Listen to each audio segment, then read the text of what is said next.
Oh boy. Covering a game from my childhood. Not just a game from my childhood, but one that's considered by many online to be the Ocarina of Time of Warhammer video games. And with the amount of time I have put into this game and its expansions, I know for a fact that anyone who tries to call me a tourist or a fake fan is gonna look real stupid. But let's take this one step at a time. The original Dawn of War was released on September 20th of 2004 by Relic Entertainment and was published by THQ. Dawn of War was Relic's first jump into the Warhammer 40k setting, and at the time, the tabletop game was in its 4th edition. Now, there had been Warhammer 40k video games before Dawn of War, notably Fire Warrior, which was released the year before, and games like Space Crusade, Chaos Gate, and Rights of War were also present. But Relic wanted Dawn of War to be a way more aggressive RTS than what was currently out on the market. There is a great video series from Film Dag Miniatures about the development of Dawn of War, so if you want an in-depth breakdown of that, go watch his videos after you're done here. Dawn of War 1 initially sold 500,000 copies on its release, and it was eventually revealed in 2007 that the game and its expansions had sold over 7 million copies worldwide, which, for Warhammer, is incredible. Though, as time went on, Dawn of War slowly began to show its age, with the game struggling to run on modern-day systems without mods to help it. And no, we will not be covering the mods, though Dawn of War's modding scene is incredible. Eventually, Relic Entertainment released the original Dawn of War and its expansions on Steam, but in 2025, they revealed that they had been working on the Dawn of War Definitive Edition, a full remaster and restoration of the original Dawn of War and its expansions. This new edition fixed major bugs, graphical problems, and other smaller issues from the original releases, along with improving models and texture packs, while making it very clear that it is the same Dawn of War we all know and loved, which I can confirm. Aside the graphical overhauls and bug fixes, this is still Dawn of War. However, how does Dawn of War hold up today, even with the Definitive Edition fixing a lot of the problems of the original release, making it run on modern systems and with proper aspect ratios? Does its main campaign and gameplay hold up? Or are the rose-tinted glasses blinding me to its faults? Well, let's stop beating around the bush and revisit the OG Dawn of War. Now, to make things clear, I am playing the Definitive Edition, as it is now the most accessible version of Dawn of War. As well, its improved aspect ratio fixes a major camera problem that plagued the OG releases on modern systems, that would have our camera practically hug the ground. And between you and me, I would rather be able to view the battlefield from an overhead view, not the delicious cake of Gabriel's ass cheeks. The Definitive Edition also improved the NPC pathing, so traffic jams from the OG release are much more rare now. And if the new programming fails, friendly units will just phase through each other. One of the most annoying things back in the day was unit models getting stuck because some idiot decided he wanted to vacation in a corner, or a tank wanted a marine's opinion on how its exhaust tastes. Along with the graphical updates, yeah, the footage will be the Definitive Edition, unless the old graphics are needed for an example. Now, Dawn of War's story begins in the middle of a battle. The planet of Tartarus is under attack from an orc invasion, and the battle we're witnessing is the Planetary Defense Force, led by Colonel Brahm, getting the average guard experience in 40k. A total ass-kicking. I expect nothing, and I'm still let down. Until the Space Marines arrive by drop pod to take all the glory. Once the Space Marines clear out the immediate orc threat, the captain of the strike force introduces himself as Gabriel Angelos. He is the captain of the Blood Ravens' 3rd Company, and this leads us into the first proper mission. The first mission's objectives are pretty simple. Clear the orcs out of the spaceport and save the scattered defense force. And Dawn of War immediately shows that it is going to be a very different RTS. For one, the resources. Dawn of War has 2 resource types, a requisition resource and power. Power is pretty easy to get. All you have to do is build your faction's generators, and they will produce power on their own. However, how you get requisition is how and why this is considered a more aggressive RTS. Requisition can only be produced by these things called capture points. Basically, you move an infantry unit that can capture said point, and once it's captured, the point will start producing requisition for you. However, your opponent also wants these points, so you have to build command posts on your points to stop your opponent from taking them from you. This not only protects the point and produces more requisition, but also makes a zone of control, which is another factor for how aggressive Dawn of War is. In other RTSs like Command & Conquer or StarCraft, you could build structures basically anywhere you wanted, while in games like Halo Wars, you could only build around the base structure itself. In Dawn of War, specific structures give off zones of control, and those zones are where you can build base structures and defensive things like turrets, which means that the gameplay loop is pretty simple, but it also shows why this game is aggressive. You want capture points to produce requisition, and you want to build structures on those locations to not only defend them, but have a forward position to produce units so you can get back into the fight faster, meaning it's a constant race to control as much of the map as possible. However, over time, capture points and generators will start to decay, meaning that they produce less resources, meaning that you are on a timer to capture as much as you can and hold it while making sure your opponent is locked out. Now, in the campaign against the computer, this race isn't that much of an issue as the enemy NPCs just get units for free. So the only real concern here for the campaign is just trying to secure capture points and get those resources. This mission gives you plenty of time to get used to these mechanics, along with the army we're playing with. The Blood Ravens, or the Space Marines in general, are the all-rounder faction of Dawn of War. Much like their tabletop counterparts, the Space Marines are good at everything, but great at nothing. Solid, hard-hitting, and tough infantry and vehicles, with hero units that hit really damn hard. The campaign slowly feeds you units to play with, so we will talk about them as they come along. For now, let's get back to the story.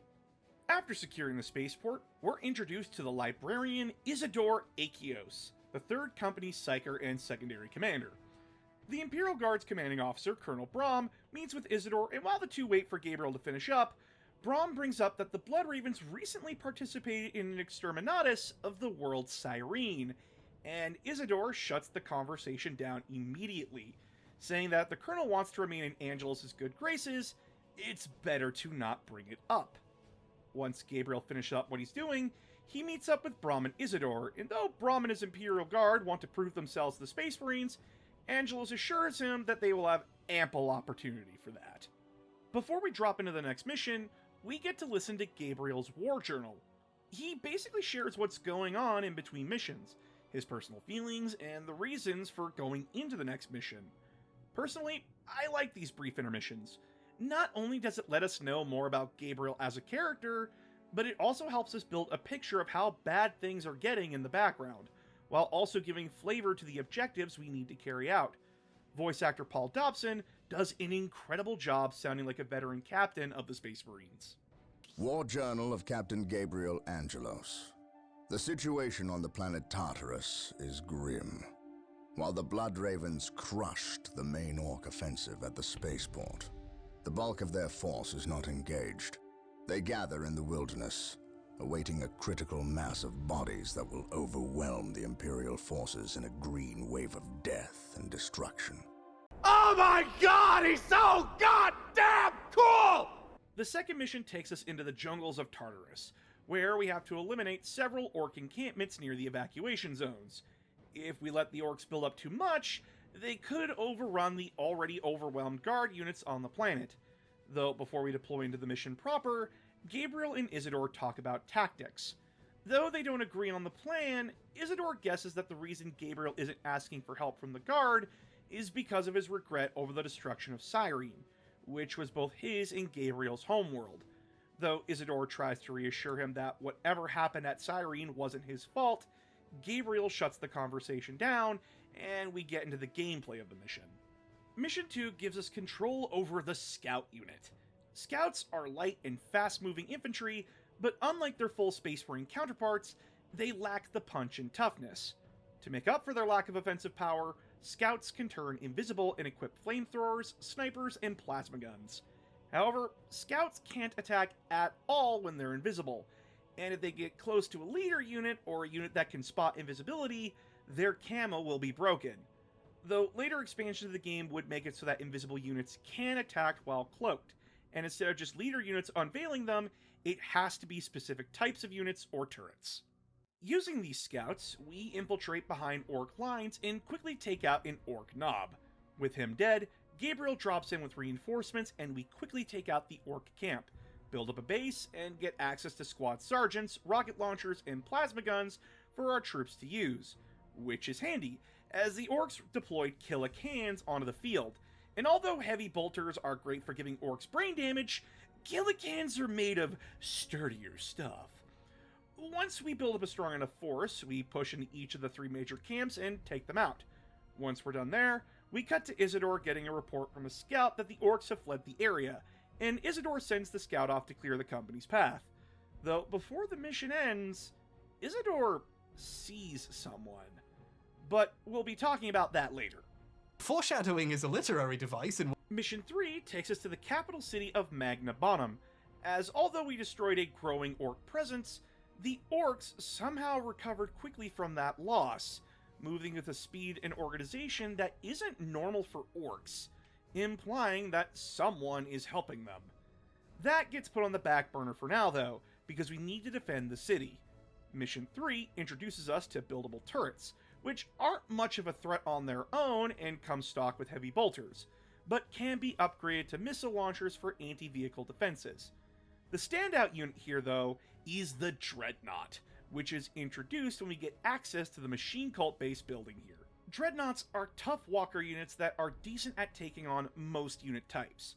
Although they can be upgraded to be more dedicated range units, their melee ability makes them extremely dangerous to enemy buildings and enemy vehicles, which is sorely needed, as the orcs are throwing everything and the kitchen sink at us. They deploy tanks and fast-moving harasser units called war tracks into the city, so this mission starts asking a bit more of you, needing to dedicate units to anti-infantry roles or anti-armor roles. We also get 4 squads of Imperial Guard to play with, and although they are squishy as hell, giving them grenade launchers makes short work of orc infantry while we build up the main forces to push the orcs out.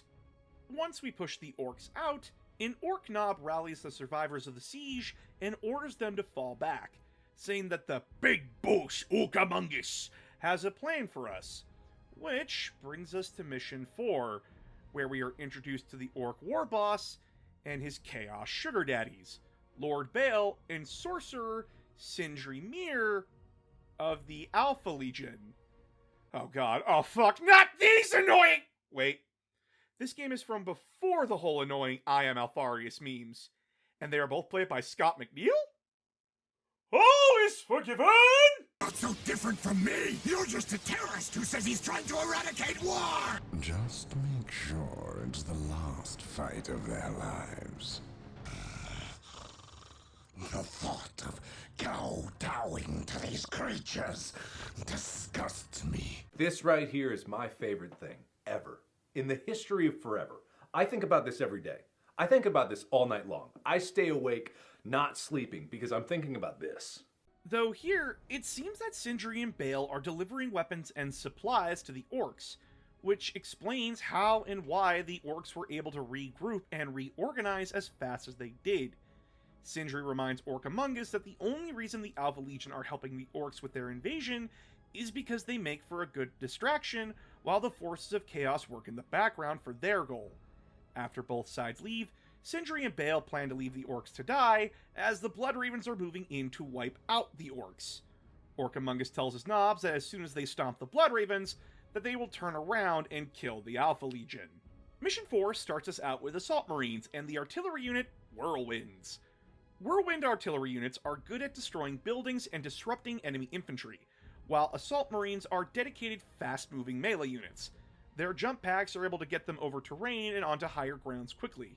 Using these units in tandem, we quickly clear out an orc camp and set up a field base, which also gives us a new building location, the Slag Deposit, to build a generator that produces more power than an average generator, and gives a zone of control to put buildings down near it.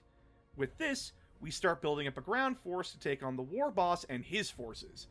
But that might be a bit trickier than we first thought, as the orcs unleash their super unit on us. the Squiggoth! Now, don't be intimidated. The Squiggoth hits hard both in range and melee, while also having a stampede ability that will send infantry units flying. But luckily, the super unit is contained to a narrow land bridge, meaning that as long as you block the way with dreadnoughts, whirlwinds and rocket infantry can whittle down the big boy and take it out, leaving the war boss and the rest of his base vulnerable to your forces. We quickly clean up Orcamungus and his forces, and while we do that, let me talk about the Orcs as a faction. Orcs are the melee horde faction of Dawn of War, and unlike the other armies who have to research upgrades to improve their structure and population, Orcs have to build WA banners to increase their population cap and gain access to more technology to research and build. To help balance out the Orcs as a faction, however, each individual boy, knob, and leader unit takes up population, so the more elite a unit is, the more space it takes up in the population. Otherwise, Orcs are quantity over quality, and the longer a game goes on, the tougher and more insane Orc armies can get. Luckily for us, we took out the main Orc camp and gutted its leadership, but after the battle, a scout reports that 2 of our guys were killed not by an Orc, but by being lit on fire by someone. A Chaos ship was also seen leaving the area, so this gets Gabriel and Isidore interested. But we also learned that an Inquisitor named Toph has arrived on the scene, and he says that we should leave Tartarus now. Oh, ominous! Mission 5 has revealed that although we took out the Orc war boss, it seems the Orcs have only become more infuriated and started getting more out of control, meaning that there isn't a point to holding the cities anymore, aside from the evac zones. The Blood Ravens redeployed to investigate a dig site, and the Chaos forces were seen operating in the area, though Inquisitor Toph tries to deter Gabriel and Isidore from investigating, informing us that a warp storm is coming to swallow Tartarus, so it's better to leave whatever is hiding here to be killed by the storm or Orcs. However, Gabriel shoots that down, as he doesn't want to leave before getting their prize, or risk the forces of Chaos finding it. Their argument gets shelved as Toph verbally steps on Gabriel's toes by bringing up Cyrene, saying that he's worried that Gabriel might be jumping at shadows because of the Exterminatus. Toph sees he crossed a line with that, though, and although he apologizes, he does state that Gabriel should be putting the needs of the Imperium and the Blood Ravens over his own vendettas. But Gabriel won't back down, so we deploy into Mission 5, but only after we see someone spying on us and see a scout squad get killed by unknown assailants. Mission 5 is pretty eerie, as the area is narrow and cramped, and we keep finding dead or fleeing Orc units. We also lost access to the Assault Marines in this mission, though in exchange we got access to Colonel Braum and Toph as hero units, along with having Rhino transports and the Apothecary Marine that can heal friendly units. The mystery is quickly revealed to be the work of the Eldar, who are trying to interfere with our investigation. The Eldar take advantage of the cramped area by using grav vehicles and warp spiders to ambush us at choke points. They also have the anti-infantry Dark Reaper units set up on the cliff sides to snipe us from. Using rhinos, we're able to safely get our infantry units around and take out Eldar webway gates that allow them to teleport more of their forces onto the map. Then we push through the Eldar ambushes to the dig site, where we find a guardsman that was ritually sacrificed by the forces of Chaos in order to show the way to the next location on this scavenger hunt.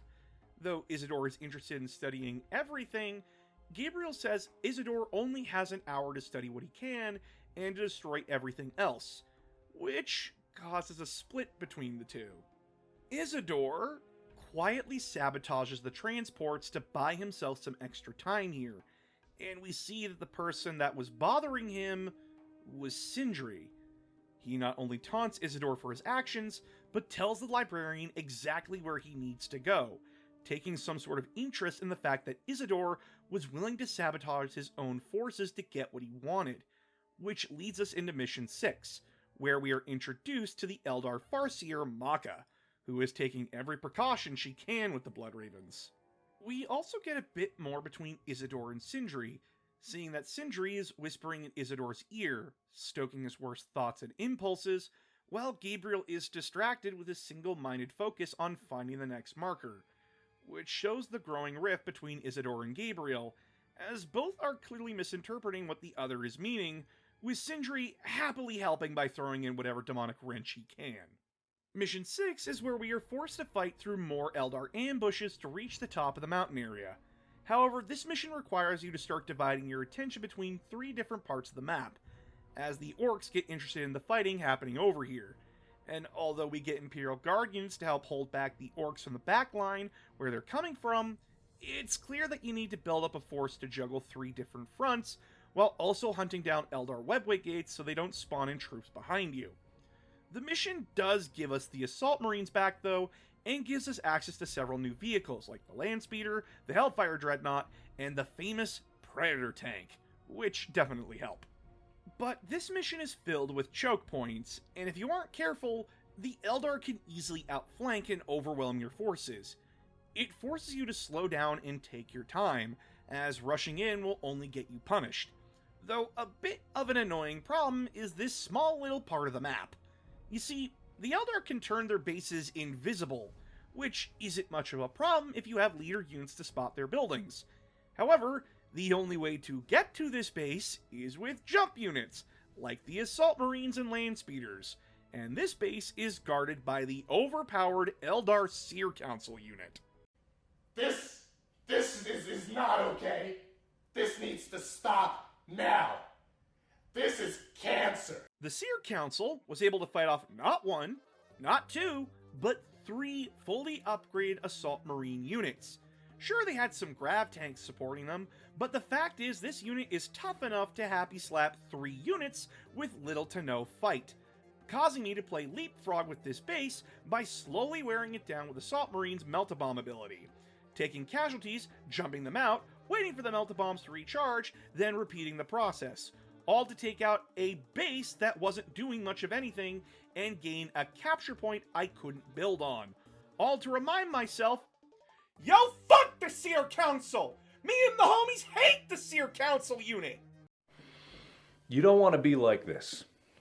This is disgusting. Either way, we finally fight our way through to the next marker site, and after we secure it, Gabriel and Isidore are informed that the Eldar had the place rigged to blow, though we're luckily able to stop it in time.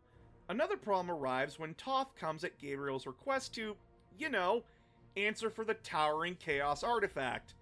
Though Toph pulls a from a certain point of view argument, he reiterates that the Blood Raven should leave Tartarus before it gets worse, and when Gabriel tells him off again, he has finally had enough.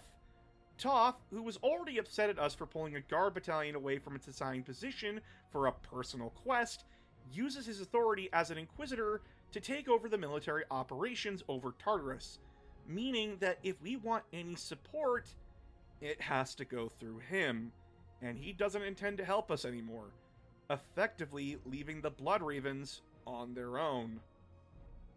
This leads us into Mission 7, where the Eldar have set up their last line of defense, and they summon an Avatar of Cain in desperation to hold off the Blood Ravens.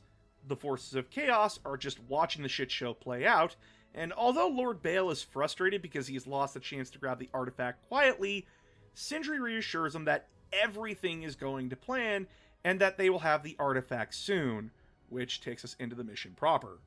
Mission 7 is where we are finally able to use the full arsenal of the Blood Ravens, aside from our super unit at least. We get access to the final building called the Orbital Relay, which not only unlocks the orbital bombardment ability for Gabriel, but also allows us to put some units inside the pods to drop them onto the map, and to recruit Terminator units. When drop pods hit the field, they can disrupt and launch enemy units all over the place. Terminators are the slowest unit the Space Marines can field, but are the toughest and hardest hitting. The regular Terminators tear infantry apart with Stormbolters, assault cannons, and heavy flamers, while the Assault Terminators are an anti-everything melee unit, able to stand up to enemy infantry, buildings, and tanks.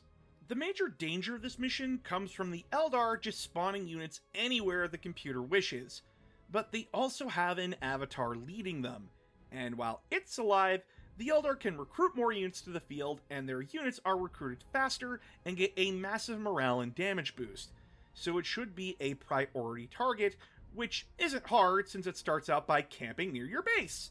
Once the Avatar is killed, we are able to push on and take a bridge, which leads us to the final Eldar base. While we clear that out, let's talk about the Eldar army. The Eldar army is the glass cannon faction of Dawn of War. Their units hit hard and move stupidly fast, but are easy to take out compared to the other factions. Their army is unique because in order to build up a more population capacity, the Eldar have to build webway gates. Webway gates not only increase the amount of units the Eldar can bring, but also gives off zones of control to build more structures on and allow you to teleport units between the gates. And that's where that conversation should have ended, but for some reason, Relic heavily overtuned the Eldar army and made them extremely frustrating to deal with outside the campaign. You see, the webway gates have 3 upgrades. They have the ability to turn structures near them invisible, but you can also research upgrades that allow webway gates to heal friendly units, and even teleport base structures. Along with the Avatar allowing the Eldar to get more units than other armies were allowed, a fully researched and upgraded Eldar army can be even tougher and more dangerous than a fully upgraded Space Marine and Orc army. And even if they lose, a dedicated Eldar player can keep just one of their builders alive, who can also teleport, mind you, to just run around the map and build up webway gates all over the place, if they weren't already teleporting their bases all over the place. So once I'm sure there isn't a speck of Eldar left, Gabriel and Isidore approach the burial site of the key. But before Gabriel and Isidore are able to grab it, and before Maka can stop them, Sindri teleports in, grabs the key, and teleports out. And Gabriel, annoyed but needing answers, asks a frustrated Maka what the key even does.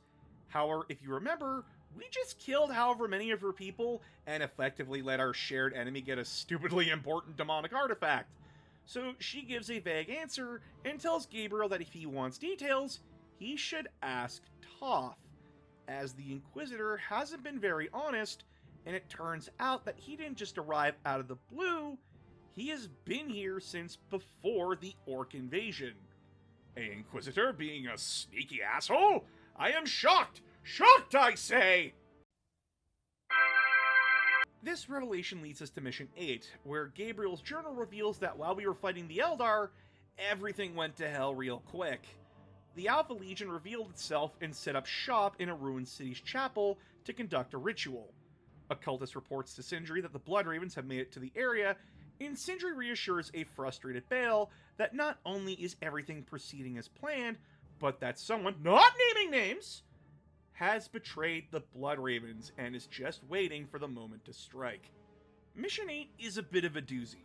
With a massive chasm dividing the map, we are cut off from the base that has 2 machine cult structures that we need in order to properly lay siege to the chapel.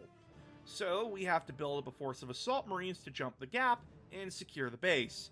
And we're fighting the Chaos Space Marines now, and unlike the Orcs and Eldar, they can take a hit and dish it right back twice as hard.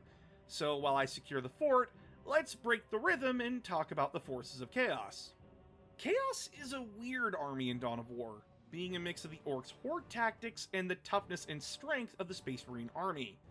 The Chaos army is a dark mirror to the Space Marines, in that it builds up the same way they do, and their upgrades are more focused on boosting attack power and melee. As well, their main Chaos Space Marine infantry and cultists can turn invisible, which is terrifying if they get entrenched, because they will just pop out of nowhere and take out important units, or summon daemons behind you to take out important tanks and infantry units. Yeah, you heard me, Chaos can summon daemon units to the field, specifically Pink Horrors and Obliterators. Pink Horrors in Dawn of War 1 are strictly anti-infantry, and they're even able to tear through Terminators in just a couple of shots, though later expansions force them into an anti-vehicle role. Obliterators are an all-rounder ranged unit, changing up the weapons they shoot depending on if they are moving and how close or far away an enemy unit is. So yeah, be prepared to deal with constant demonic ambushes. With that overview done, we have taken the fort and are finally able to deploy the deadly lunchbox that is the Land Raider. But in order to requisition Land Raiders, we have to take a specific capture point called a relic. Relics are the only way for an army to research their super units, So if you want access to an avatar, Squiggoth, or Land Raider, you need to capture and hold them. Luckily, there are 2 on the map, and we are able to hold the relic on our side of the chasm. So we quickly produce our heaviest units and finally lay siege to the chapel. After clearing out the Chaos forces around the chapel and knocking the doors down, we are finally reinforced by the Imperial Guard and... oh, seems they are reinforcing the wrong Space Marines. One moment.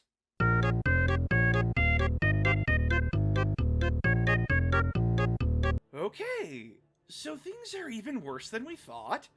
The Imperial Guard are in disarray, as their units turned out to either be Alpha Legion plants, have genuinely gone rogue of their own accord, or gone insane from the artifact that's being unleashed on Tartarus, called the Maledictum. And Gabriel ain't doing too well with the news, seeing Tartarus as another Cyrene. Here we get a deeper look into Gabriel as a person. Even though Isidore told him that what happened wasn't his fault, Gabriel still blames himself for the fate of Cyrene, and his self-doubt is making him blind to the truths around him.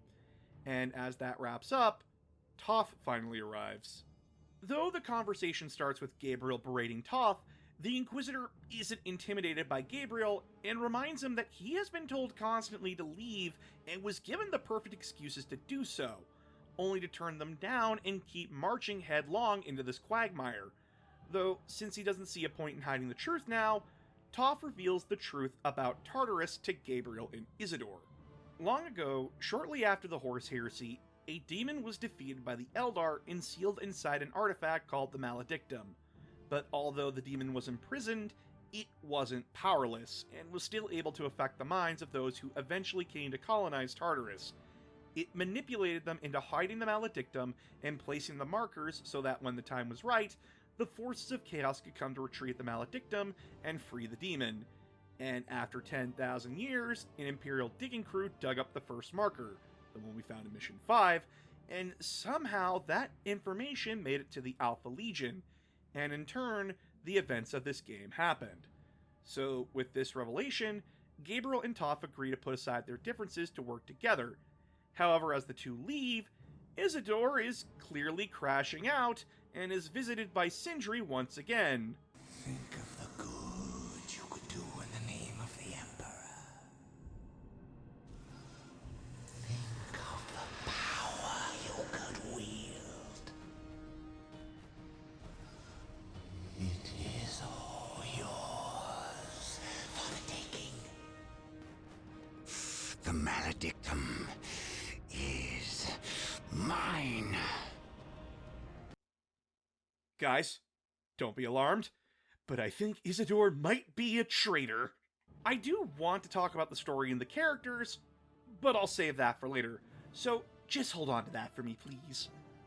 Now, we move into Mission 9, and we catch up with Sindri, who is performing a ritual to free the Maledictum from its prison, though Bale interrupts and informs Sindri that the Blood Ravens have arrived, but Sindri seems unconcerned, and just tells Bale to throw everything he has at the Blood Ravens because every death is paramount, before going back to the ritual.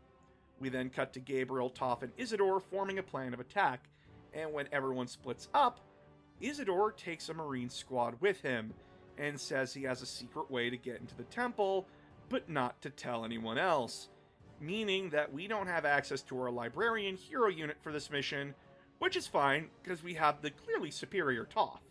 Mission 9's main objective is to take 4 relic sites around the temple area and hold them for 3 minutes. The mission also gives us 6 Leman Russ tanks and several guard squads, which were the remaining loyalists units left that weren't evacuated or holding the evac zones. The idea here is that Toph and Gabriel will do a 2-pronged assault on the temple, as when you wait long enough, Gabriel will drop in on the opposite side of the map with Terminators and Builders. You have to juggle the 2 approaches to the temple, while the forces of chaos try to hold off both fronts. But 2 Terminator squads can easily cut down anyone stupid enough to come into a choke point. The mission becomes a complete joke, though, because there are only 2 bases here that spawn enemies and some buildings inside the temple, and if you destroy all of them and then take the relics, you're just standing there for 3 minutes doing nothing. because for some reason the computer could spawn Eldar units wherever it wanted in Mission 7, but in Mission 9? Nah, guy, have fun! Take the relics and have an intimate staring contest with Sindri as he completes his ritual while you're licking a funny yellow spot on the map. After this 3-minute intimate staring contest, Gabriel gets into a duel with Lord Bael, who begs Sindri for help when he realizes that Gabriel is way out of his league. However, Sindri reveals that Bael failed to kill enough of their enemies, so they require Bael's death to free the Maledictum. So basically, Sindri told Bael that he's a thought, and Gabriel quickly turned Bael into a prayer. Don't worry though, Sindri, a new thought has entered the chat. Isidore pops back up, takes the Maledictum, and quickly runs off with Sindri to their demonic honeymoon, leaving Gabriel stunned at this betrayal. But no time to linger on that, off to Mission 10! This mission starts us off with Gabriel venting his anger by ordering his ship in orbit to bombard some Chaos Cultists and Marines. And don't worry, we will talk about the scene here, along with the characters, after this mission. But we cut back to Isidore and Sindri, who are already past the honeymoon phase and are moving into the messy divorce phase, as Isidore is new to this whole betrayal thing and said he's going to kill Sindri now, which is fine for the Chaos Sorcerer, because Sindri reveals that he's just been gassing Isidore up, and that the Librarian is clearly out of his depth on this. Sindri takes the Maledictum with ease by filling Isidore's head with what I assume is the entire detailed story of the Star Wars Legends continuity, though Sindri reassures Isidore that he isn't gonna kill the baby edgelord. He's like a dumb puppy that Sindri invested way too much time into, and leaves him in the good company of a bloodthirster. Which drops us off into the worst mission of the game. Mission 10 is a slog of a mission, as its only objectives are 1. Kill Isidore, and 2. Destroy every last Chaos building and builder on the map. Now, you'd think that would be easy, but no. No, it's not. This map is huge, and the last thing you are going to notice in the chaotic fighting is some little builder slave running off in the middle of it. And unless that builder is killed, expect to be here playing Find the Chaos Cultist Needle in a city-sized haystack. Because, goddammit, that's what you're going to be doing once you blow up everything.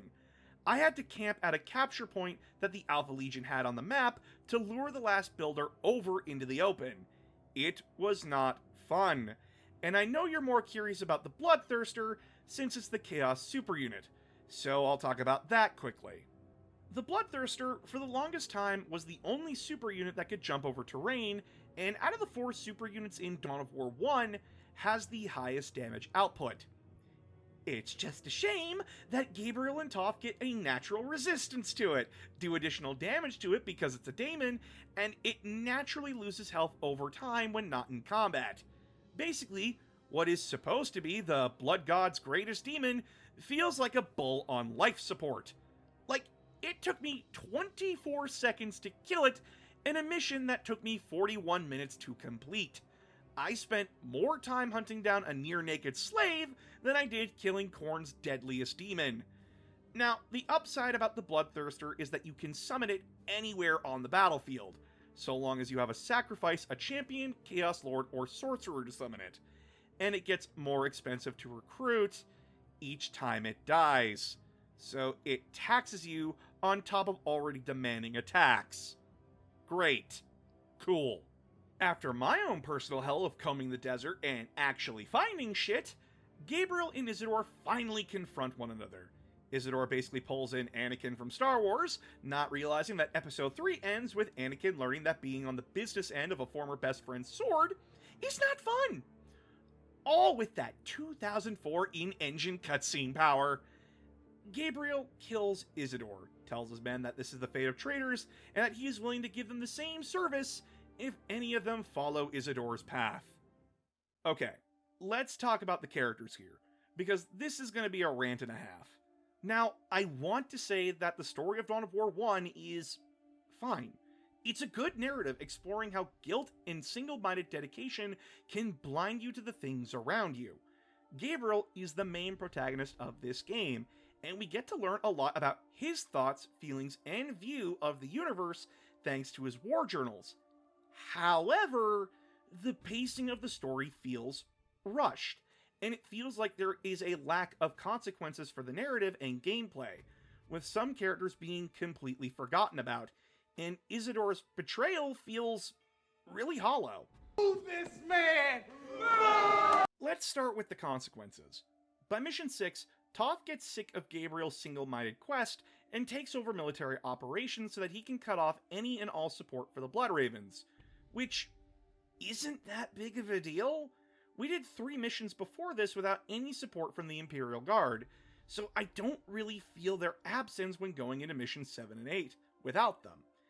And that plot point gets reversed by the end of Mission 8 anyway. So, what was the point of that?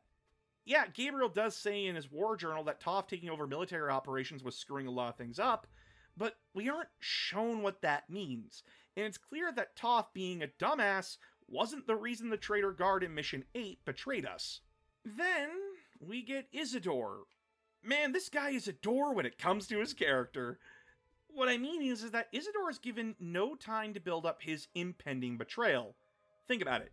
Sindri pops up in Mission 2 to fuck with him, then we get nothing for Missions 3 and 4, then Mission 5 is where Isidore starts to fall, Mission 6 shows Sindri whispering in Isidore's ear about Gabriel being paranoid, Mission 8 has him go full Smeagol, then in Mission 9, he betrays you. This feels extremely rushed, and that his betrayal wasn't given the proper time it needed to be, impactful. It happens, and then we jump immediately into the next mission, where we kill him. I personally think it would have been better to have Gabriel and Isidore butt heads more over the course of the campaign.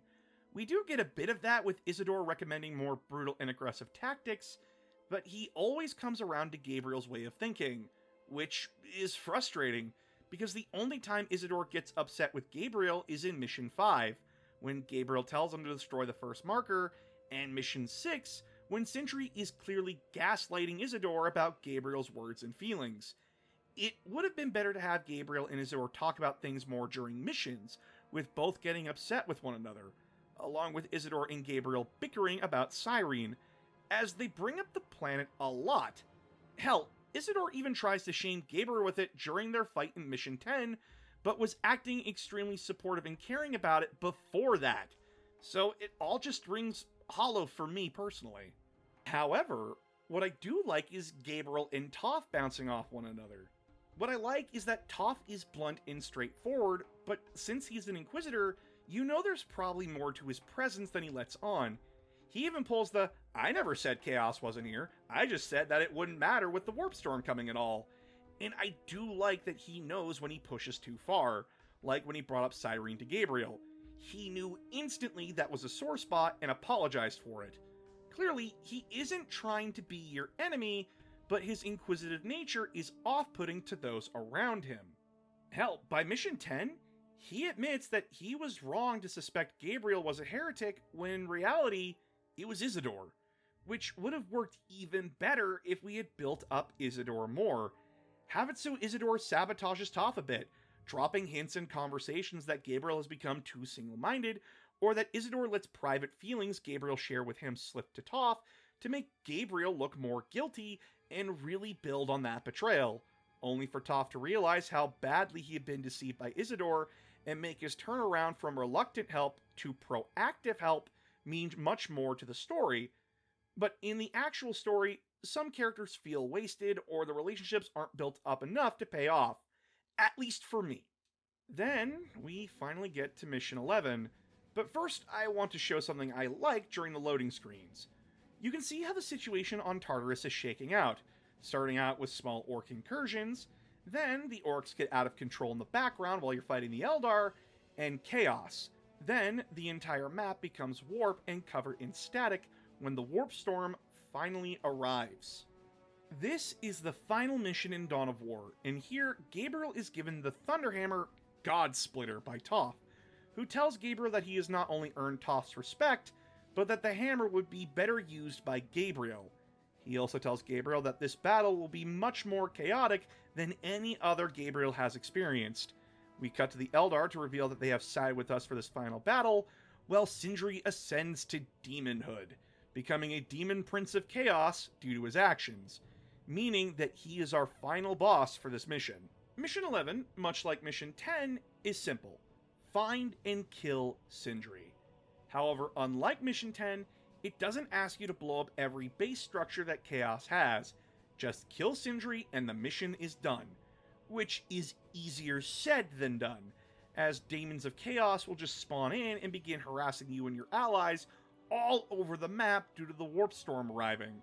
As well, unlike the Bloodthirster, Sindri clearly got final boss stats and is actually a threat. He's able to one-shot most infantry and quickly kill heroes like it's nothing. Also, I hope you like red, because holy fuck, the mission in Definitive Edition went hard on the red lighting! By blocking Sindri from escaping, along with spamming Predators, Land Raiders, and having Marines drop in with drop pods, we kill the fledgling Demon Prince, and the Maledictum falls between Maka, Gabriel, and Toph. A fight breaks out between them, as the Eldar want to take the stone and hide it again, while Toph wants to destroy it. Gabriel, of course, sides with Toph, and destroys the Maledictum, leaving Maka and her forces pissed off, and they quickly flee back to the Webway. Toph and what's left of Gabriel's men flee back to their dropships. Though, before Gabriel leaves to join them, the demon of the Maledictum reveals itself to him. The demon congratulates Gabriel on freeing it, and reveals that if Gabriel had been faster, he would have actually been correct in destroying the Maledictum. But with all the death and slaughter that happened, along with the deaths of Orcamungus, Bale, Isidore, and Sindri, revealing that the demon ate Sindri's soul, it was able to survive. As a token of its appreciation, the demon allows Gabriel to flee, wanting him to spread word of its return. Though, Gabriel turns to the demon, and remarks that although the demon is free, Gabriel knows it now, and that its freedom will only bring its destruction. Gabriel leaves, and the game fades to black. And that was the end of Dawn of War 1's main campaign. The main campaign may have some pacing issues with its story, and does leave some things to be desired when it comes to some of its characters. Hell, Colonel Braum is completely forgotten about after Mission 6, but the gameplay, visuals, music, and voice acting help make up for the story's shortcomings, and the visuals were only made better with the Definitive Edition.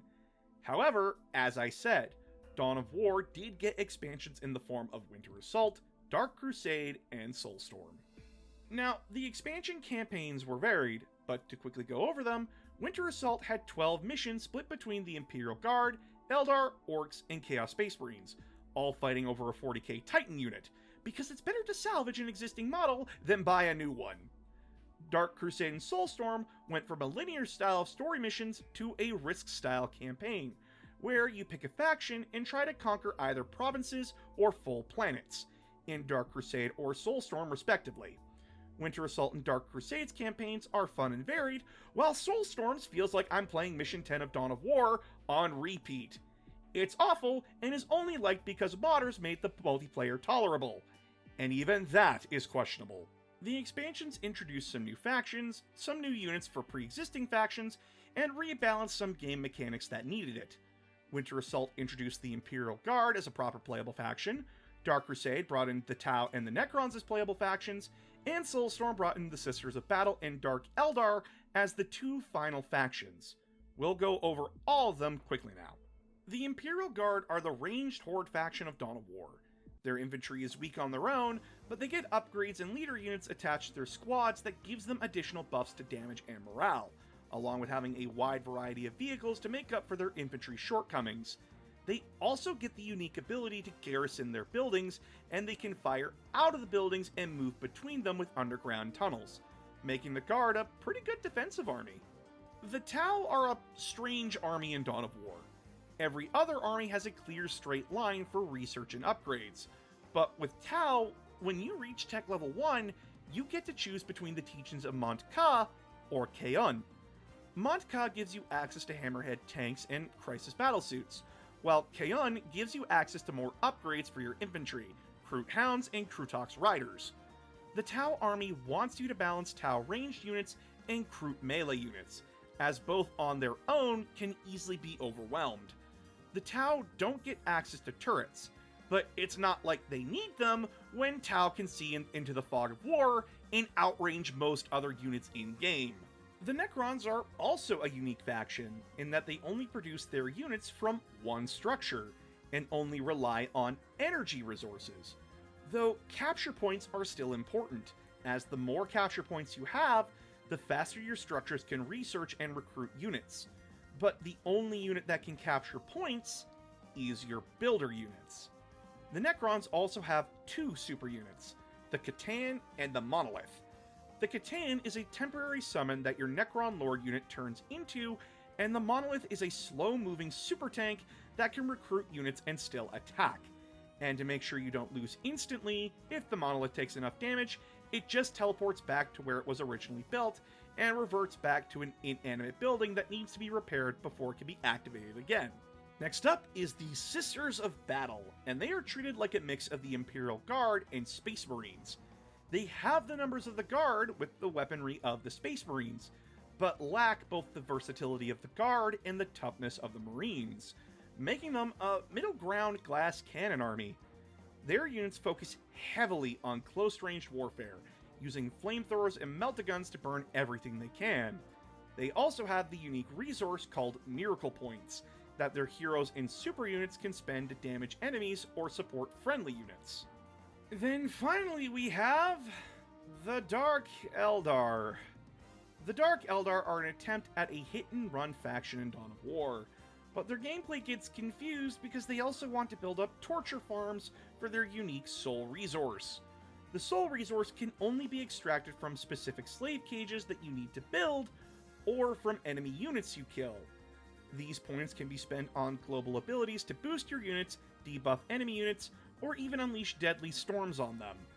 I say this confuses the gameplay because the best way to build up this resource is to build torture cages, which means you're playing defensive instead of hitting and running, and you definitely want to build up soul points so you can use your army's abilities to make your extremely fragile infantry able to stand up to other armies. This army's playstyle just feels confused, which is basically the expansion they were introduced in, Soulstorm, in a nutshell. All in all, is the original Dawn of War, or at least the definitive edition, worth playing? Well, in my opinion, yeah! Even ignoring the Warhammer part of it, Dawn of War is a fun and aggressive RTS, and I would actually recommend it to those who want to get into the strategy game genre. The definitive edition is a great remastered collection. Sure, there are a few hiccups, like some audio being skipped during campaign missions, and some graphical glitches, but those are slowly being ironed out, and you gotta remember that it's a game from 2004. It was always gonna have some demons in the code to work out. What the fuck? Hold on! Wait! Hold on! That fucking tank was flying! Oh my god, it's flying! They're flying! What? Defending objective. What is going on? How can I serve? I know, like, there's a demon on Tartarus, but fuck, it shouldn't be affecting the reality that much. Camouflaged in there. I don't even know how he got up there. How? It also is, as I said, a time capsule of Warhammer 40k, which can be said of all the Dawn of War games. Each game basically embodies the era of Warhammer it came out in, and genuinely, it's always entertaining to see how the setting has evolved over the years. I hope Dawn of War 4 continues that trend, and that it's just as fun and entertaining as the previous versions. Now, when we come back, we will be covering the darkest parts of Warhammer 40k, with Need to Know...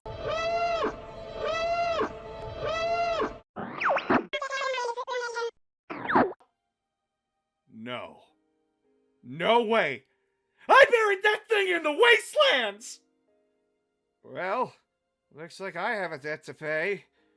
We reached 15k subscribers, and I have been promising to look at... Fire Warrior. Time to bite that plasma round and get to work. So, please subscribe to the Patreon, and I'll see you all next time.